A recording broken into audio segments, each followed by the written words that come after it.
Just waiting for the red bar as usual, per usual.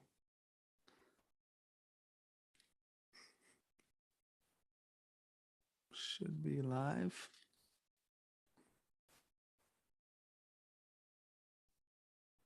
All right, should be going here. Sounds good. Looks good. All right, let's do this.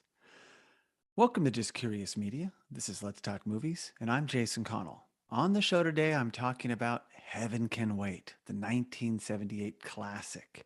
And the reason is I'm talking about this movie, which is a bit old, is because I recently did an episode on American Underdog, which came out in 2021, which was the Kurt Warner story, who went on to play for the St. Louis Rams and win a Super Bowl, go to the Hall of Fame and all these things. And he started as a stalker in the grocery store. And he had this rags to riches story, which is famous and an incredible guy, incredible athlete, and a great story. But that compound with the fact that the Los Angeles Rams recently beat the Cincinnati Bengals in the 2021 season Super Bowl, which just happened this February, and the fact that it was the Rams and this movie Heaven Can Wait is a football movie that has a backdrop of the Rams as well. It's true. It's crazy. So I thought, well, this is a good bookend to my football segment of these few episodes. And of course, this movie was one Warren Beatty in it. And I also read a book of his a few years ago by Peter Biskind, which is great. Was Star, How Warren Beatty Seduced America. I highly recommend it, as well as Biskind's other books, Down and Dirty Pictures and Easy Riders, Raging Bulls. Phenomenal. Old Hollywood, so much fun. I've actually read that one twice. So please check that out. Now, this movie, Heaven Can Wait, came out in 1978. The synopsis for the movie is a Los Angeles Rams quarterback accidentally taken away from his body by an overanxious angel before he was meant to die, returns to life in the body of a recently murdered millionaire. So, a little far-fetched, sure. You have to just go with it. This movie is a lot of fun. I saw it as a kid and I always enjoyed it. And I rewatched it recently to see if it held up or how it would work. It works great. And that's why I'm back here promoting it. And again, it fits in with everything else. It was kind of the year of the Rams, I guess. And I should also say, I'm not a Los Angeles fan, a Los Angeles Rams or St. Louis Rams fan. I'm just a pro football fan. And I really enjoyed these films. So, directed by Warren Beatty and Buck Henry. It was written by Harry Segall. Actually, he wrote a play it was based on. The screenplay was written by Elaine May and Warren Beatty. And the genre is comedy, fantasy, romance. You could probably throw sport in there too. I got this off IMDb. The ratings for this movie is 6.9 on IMDb and 89% on Rotten Tomatoes. Holds up pretty well. It was released June 28th, 1978. And I know I first watched this on HBO with my parents, late 70s, early 80s, somewhere in there. Loved it. Just couldn't watch it enough. The US and Canadian gross, I just had to look this up, $81.6 million. That's a lot of money for a small little movie. I say small, but for this movie in that timeline, it was a bona fide hit. Absolutely. And there was an original movie, which it was based on, called Here Comes Mr. Jordan, came out in 1941. And it starred Robert Montgomery, and he played the title character, Joe Pendleton, same name in this movie, but he was a boxer, not a football player. So I never saw that movie. It's probably really good. There was also a remake called Down to Earth in 2001, which I actually saw in the theater. And it starred Chris Rock, but he was Lance Barton and he was a comic, but very similar tones. I do remember seeing it. I didn't like it as much, but there's that. Now, this cast, again, Warren Beatty plays the lead, Joe Pendleton. He's fantastic as a backup quarterback for the Los Angeles Rams, coming off injury, real health nut, but had a knee injury, and he's rehabbing and trying to go for the starting job. Now, you may know Warren Beatty, of course, from movies like Bonnie and Clyde, Shampoo, Reds, Bugsy. But I got to give you this hit list of his Oscar nominated times he's nearly won the Oscar, more than he's won it, but he has so many nods, it's unbelievable. So just bear with me here. Oscar nominated for Best Actor, Best Picture, Bonnie and Clyde, 1967. Oscar nominated for Best Screenplay for Shampoo, 1975. By the way, both those movies, phenomenal. Love Bonnie and Clyde, and Shampoo is fantastic if you haven't seen that. Oscar nominated for Best Screenplay, Best Actor, Best Director, and Best Picture for Heaven Can Wait, 1978. Amazing. Oscar nominated for Best Screenplay, Best Actor, Best Director, which he won. So that's one win out of all those nominations, but hey, it's still an honor. And Oscar nominated for Best Picture for Reds, 1981. I have to admit it, I have not seen Reds. I think with the political climate the way it is with Russia, I probably should see this movie. I think he's in Russia and he's a writer, reporter, I should say. So I need to see it so I can maybe come back and talk about it. Oscar nominated for Best Actor, Best Picture for Bugsy, 1991, another great movie, mob movie, the beginning and start of Vegas. And then Oscar nominated for Best Screenplay for Bulworth, 1998. So you can kind of see that Warren Beatty is a triple threat: writer, actor, director, and a producer. There's a quadruple threat, and very good. He brings his story to life. I'll get into more about him and his roles in this movie, but amazing, and rightfully so with all those Oscar nominations. And there's more. Then there's Julie Christie. She plays Betty Logan. She's the love interest, and she's fantastic. They are smitten with each other, but it's only because she's mad at the millionaire's body he takes over. So mad at him by association. And there's a romance, and that begins, which is great. And she's fantastic. And she's in movies like Dr. Zhivago and Mr. McCabe and Mrs. Miller, as well as, well, in her own right, she's a 4-time Oscar nominated actress. So, wow, amazing. James Mason, rest in peace. He plays Mr. Jordan. He's kind of like the head guy up in heaven. We don't see a god or anything beyond that, but the overanxious angel reports to him, and James Mason has this real, just, I don't know, just the way he carries himself. He's a man in charge. He's well-spoken, and he's looking after Joe's best interest when this mistake happens. But he's wonderful. He comes and goes throughout the film. But you may recognize him from movies like Lolita and The Verdict, which is a Sidney Lumet movie, and I highly recommend that as well. Paul Newman won an Oscar for that movie. And he is a 3-time Oscar nominated actor himself. So kudos. This cast, as you can tell, well established. This is a murderer's row of talent. Maybe that's why it was such a popular movie. Next, we have Jack Warden, also rest in peace, but one of my favorite actors of his time. He plays Max Corkel, and he is the Los Angeles Rams trainer. And him and Joe have this great relationship because Joe's trying to come back off injury. And like, he's closer to Jack, or I should say Max, than anyone else on the team. And he has lots of cool scenes, which we'll get into. And he's in movies like 12 Angry Men, which I just saw recently with Peter Fonda. So good. I'm glad I'd never seen that one, or I hadn't seen it in so long. Maybe that's what it is. I had forgotten a lot of it. But he's also in Shampoo with Warren Beatty. All the President's Men, incredible. Death on the Nile. And I actually happened to see just a few days ago in the theater the new version, the Kenneth Branagh version, which was good, but I do love this version that Jack Warden's in. And he's also in The Verdict. So crazy. I mean, this guy covers a huge span of movies, as well as Used Cars. I have to throw that in there, the Robert Zemeckis comedy. And he's a 2-time Oscar nominated actor himself, one of them for Heaven Can Wait, 1978. Next, we have Charles Grodin. Rest in peace, died last year. So sad. This guy was part of my childhood. He plays Tony Abbott, kind of a jerk. He's having an affair with Joe's wife, and we'll talk more about that. And he works for him, kind of his number 2 guy-ish, but he has other plans. He's part of the duo that murders him and why Joe got the body in the first place. And he's in movies, he being Charles Grodin, Heartbreak Kid, Seems Like Old Times, Midnight Run. My gosh, Midnight Run's so good. Also The Woman in Red, King Kong, so many others. And I think he had I never saw it, but he was in the Beethoven movies as well. But apparently they're very popular. And next we have Diane Cannon. She plays Julia Farnsworth. Now she is Joe's wife, having the affair with Tony Abbott, and she's fantastic as well.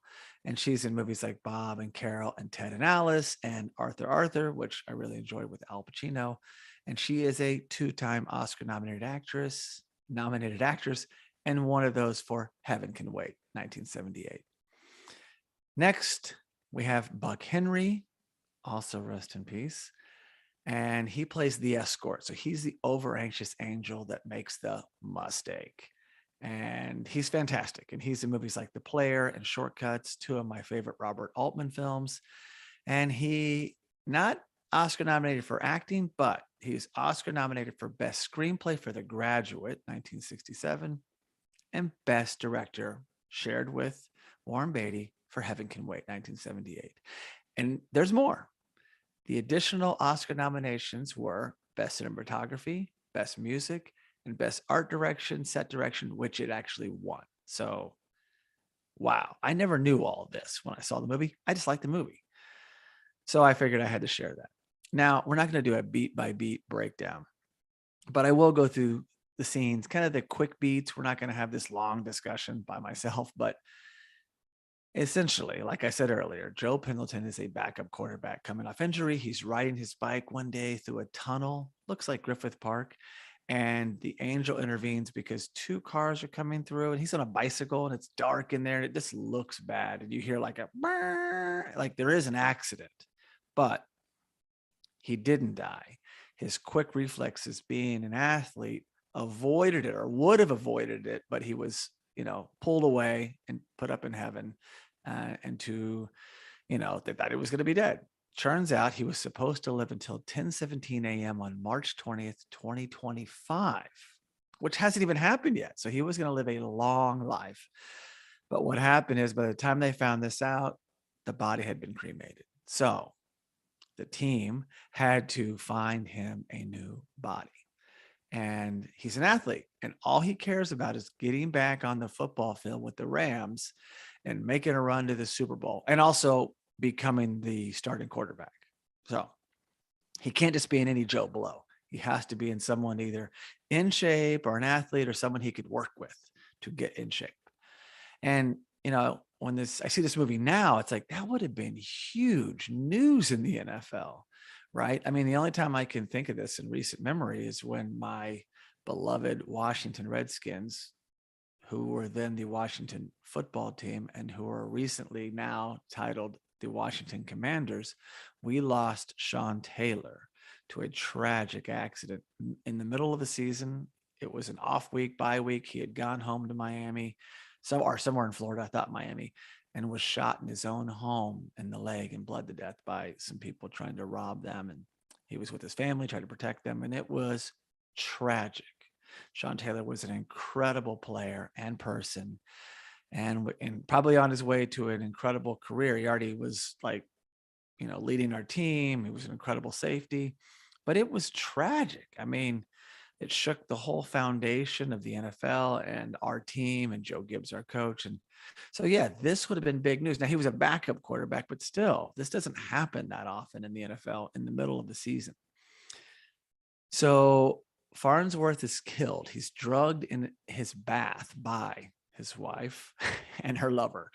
And so Joe accepts this challenge on a trial basis. I'll give this body a chance. I can still opt out, right? And they agree to this. They acquiesce to his demands, and Joe enters the body. So they drug him. No one's discovered the body yet, and they think they've killed him. And then he comes out, and they're just like, what?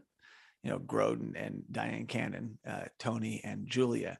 So it's pretty funny. And he just, goes about town, and he's also a millionaire. So there's that. That's not so bad. And he also has to kind of just take in this life. Like he's thinking, I got to get in shape. And he's got these business dealings, and then enter Betty, and Betty shows up at his mansion because she's mad at some of his business practices and some deals going down, and he sees her, and there's like a moment, like a twinge, and you can tell, like, well, maybe I'll keep this body because there's something here with this girl, a little cute meat, or a meat cute, or whatever. It sounds good both ways.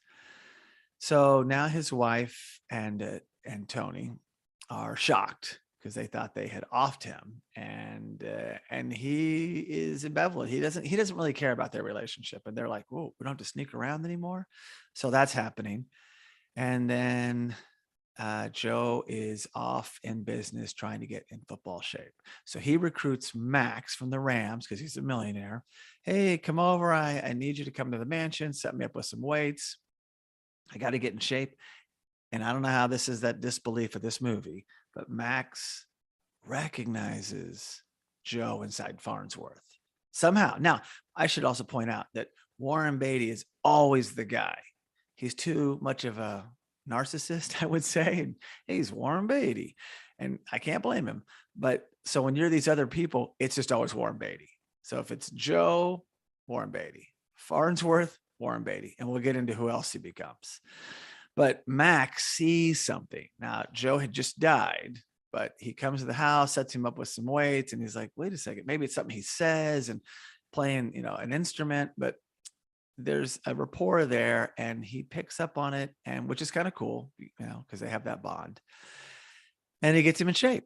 And he's working with the staff and throwing him passes in the lawn. And by the way, this estate is gorgeous, and I'll give you the information on that at the end of this episode. I want to visit it myself. And it's really funny. He's just doing everything he can. And how is he going to play for the Rams? How's this going to happen? This guy's just, hey, I want to play for the Rams. No, he buys the Rams so he can do a little tryout and show the coaches his skills, because he's on the up and up. This body's good enough to make it a pro athlete. Again, you got to go with it. Well, teams don't come for sale that often. So there's that. Just because you want to buy, Jeff Bezos can't even own a team right now. He can't buy a team because no one's selling. But again, you got to go with it. He must have paid king's ransom to get the Rams from the owner. They don't really get into the specifics. There's no talk of numbers, by the way. Now, Joe is in full shape, and him and Betty have had enough scenes. There's a lot of good scenes with Betty shows up at the house, and she comes to the businesses, and Joe doesn't care. He lets them into boardrooms with all the other constituents and people on his board. They're like, hey, you're not supposed to let these people in. And he lets them in, and he's happy to do things more ethically now. And he's winning her heart, and he could care less about the business. He really doesn't even, it's lost on him. He has money now. It doesn't even matter. He is a football player, and he's interested in this person.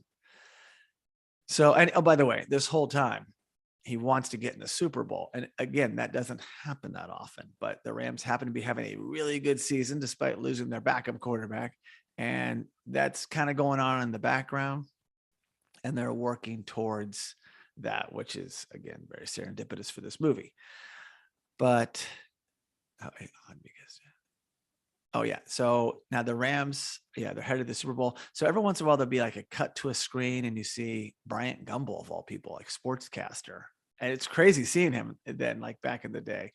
And you can, they're kind of telling you like, yeah, the Rams are getting better. And all of a sudden they have made the Super Bowl, and they were going to be playing the Pittsburgh Steelers. So Los Angeles Rams, Pittsburgh Steelers, more on that shortly.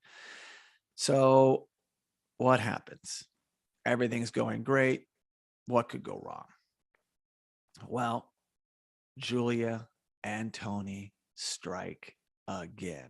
And this time they're successful. They don't drug him in a bath. They shoot him, being Joe, falls in a well because he has a well on his property, and he's dead. And then that's when you see, of course, Mr. Jordan come back and say, Joe, you got some bad news. We need to get that new body. This body has been killed.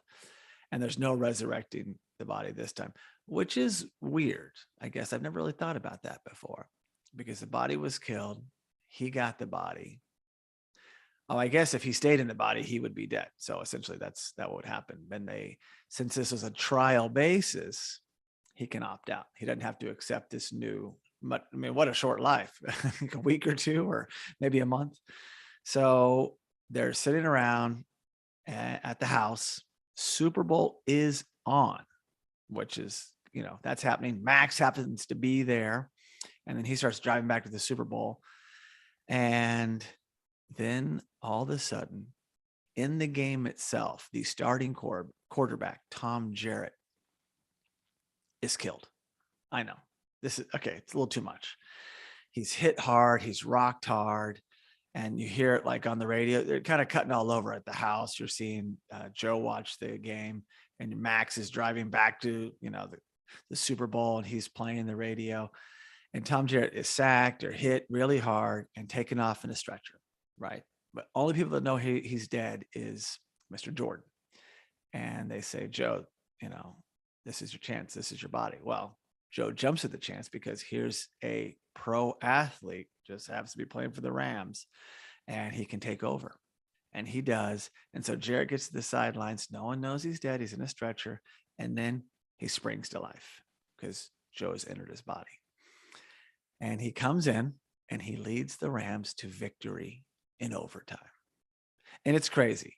He's making plays. And I'm sure the coaches are like, man, he looks a lot like Joe. I know that's Tom Jarrett, but he's throwing the ball different now. It'd be one thing if he was like a southpaw. That would have been hilarious.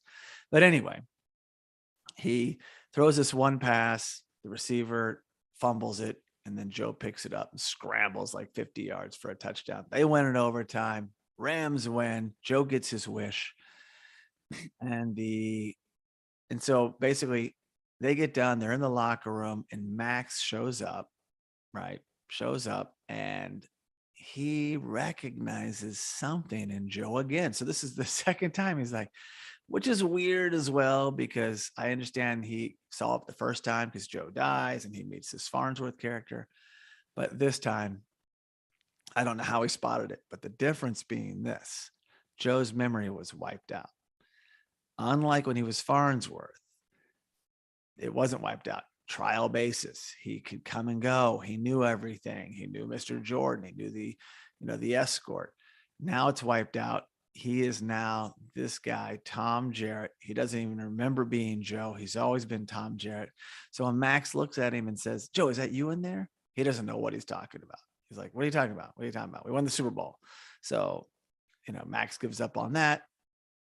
Betty arrives because before Joe left, Farnsworth, and jumped inside Jarrett, he was telling Betty, like, in the future, if anyone comes up to you, someone comes up to you, maybe a football player, maybe them, and just kind of planted a little seed to look deeper at, someone, maybe there's a connection. Well, she comes in, she's kind of driven there and goes in there to looking for Joe and discovers Jarrett. Again, it's Warren Beatty. So Warren Beatty is now the third person in this movie, and he looks like Warren Beatty, but she looks and there's a spark there, and essentially love will find a way.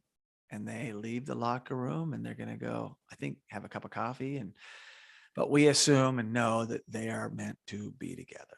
So that is Heaven Can Wait, the fast beats. And yeah, a lot of fun. It holds up. I'm so glad I went and visited the movie again. But now here's some of the weird tie-ins, which I was blown away by. So the fictitious Super Bowl, the Los Angeles Rams, Pittsburgh Steelers, Rams win in overtime. In 1979, a year after this movie came out, the Rams played the Steelers in the Super Bowl. I remember watching that Super Bowl. Terry Bradshaw was still there, and the Steelers were still that dominant force. And so it's like, wow. So I was a kid then. I was born in 71, so I was just a kid. But if I was a football fan, I'd be like, wow, it's like Heaven Can Wait. I'm sure there was so much talk that just I never even heard. However, big difference. The Rams actually lost that Super Bowl 31-19, and it was at the Rose Bowl, which I used to live by the Rose Bowl, and that's fantastic. Love that it was there, the actual Super Bowl. Now, as far as the game going to overtime in the movie, in 2016, the 2016 Super Bowl, the season, the Patriots and Falcons went to overtime. The Patriots rallied from 23 or 28-3 down, tied it up, go to overtime. They win. That's the one and only Super Bowl that's ever gone to overtime. So it was kind of neat that they also took it there.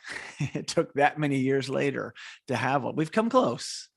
We've come close. Had the Patriots missed their field goal against the Rams when they were in St. Louis, it would have gone to overtime. And there's been a few of those, like really close ones, but wasn't to be.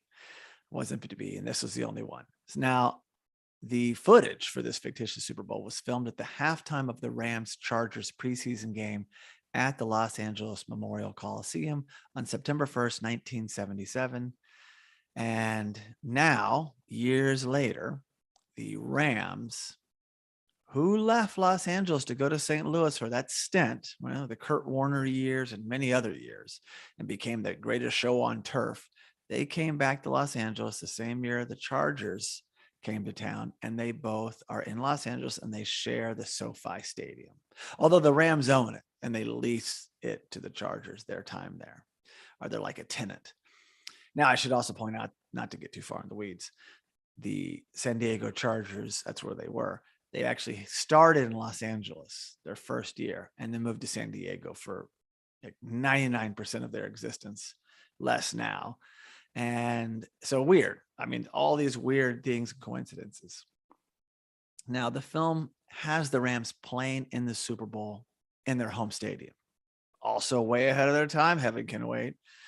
That never happened in the NFL. Never until the last two seasons, when Tampa Bay Buccaneers won the Super Bowl 2 years ago in their home stadium, and the Los Angeles Rams this year won in their stadium. I talked to a friend recently. He didn't know that. He thought it was like baseball, and they just like, oh, they don't just play in the home stadiums. No, it's never happened. It's weird. It finally happens that they play in them and both teams win. So it's a good omen, thanks to Heaven Can Wait. And of course, as I already said, the Rams have never won the Super Bowl in LA before until recently, and in Heaven Can Wait, because they only have one other title, and it was in St. Louis.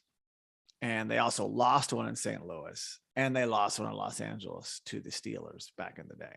So there's the football talk. And there is, I recognize this guy. There was an actual Los Angeles Rams football player in the movie, Deacon Jones, and he played Gorman. Bit part, but I was like, I recognize him right away. And there's probably a few more, but I didn't know them. And like I promised, the Farnsworth Mansion is the Filoli Historic House and Garden in Woodside, California. I highly recommend going. It is open for business. You can go there. You can do a tour. I absolutely plan on doing so. Maybe I'll come back and do a special episode of just the Farnsworth Mansion, because a lot of the movie happens there, at least on the grounds. I don't know if the inside, the interiors were there, or if they were on studio or something, but it's gorgeous. And I also really like the tagline of this movie: Joe Pendleton, the only guy who ever raised hell about going to heaven. Pretty funny. So that's all I got. It was a fast beat breakdown behind the scenes, but in the end, I highly recommend seeing this movie. It holds up. And if you haven't seen it, see it. And if you haven't seen it in a long time, revisit it. It's also just the year of the Rams, I guess. And, it came true. So without further ado, please enjoy Heaven Can Wait. So thank you so much for listening. And please be sure to subscribe to the Let's Talk Movies podcast, as well as the Let's Talk Movies YouTube live channel. You can also really help us by giving the show a 5-star rating on Apple Podcast. And for all you listeners that enjoy sharing your thoughts, you can leave us a review on Apple Podcast, send us a direct message, or post a comment on any Let's Talk Movies social media platform. We also highly recommend checking out our other podcast and visiting justcuriousmedia.com.